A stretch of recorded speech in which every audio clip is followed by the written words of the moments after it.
তিন দফা দাবি আদায়ে পঞ্চম দিনের মতো আন্দোলন করছে এমপিওভুক্ত শিক্ষকরা। কেন্দ্রীয় শহীদ মিনারে অবস্থান নিয়েছেন তারা এবং এই মুহূর্তে সেখানে আছেন আমাদের সহকর্মী মহসিন কবির। সর্বশেষ পরিস্থিতি জানতে আমরা সরাসরি তার সঙ্গে যুক্ত হচ্ছি। মহসিন, ঠিক এই মুহূর্তের কি অবস্থা? কোনো সিদ্ধান্ত হয়েছে কিনা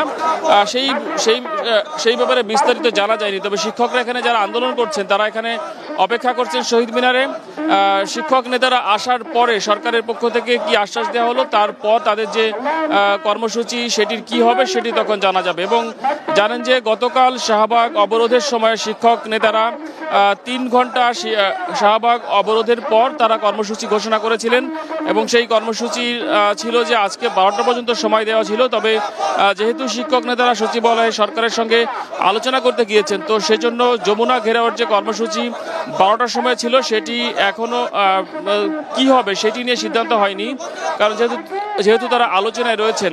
তবে শিক্ষক নেতারা ফেরার পরে আসলে সিদ্ধান্ত হবে যে এই আন্দোলন কোন দিকে মোড় নিচ্ছে। এবং শিক্ষকদের যে 3 দফা দাবি, সেই দাবির মধ্যে রয়েছে যে তাদের মূল বেতনের 20% বাড়ি ভাড়া এবং 1500 টাকা চিকিৎসা ভাতা এবং কর্মচারীদের 75% উৎসব ভাতা প্রদান।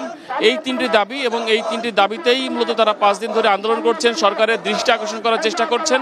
তবে এখনো পর্যন্ত সরকারের দৃষ্টি আকর্ষণ করতে পারলেও সরকারের পক্ষ থেকে তারা কোনো আশ্বাস পাননি তাদের এই 3 দাবি মেনে নেওয়ার বিষয়ে।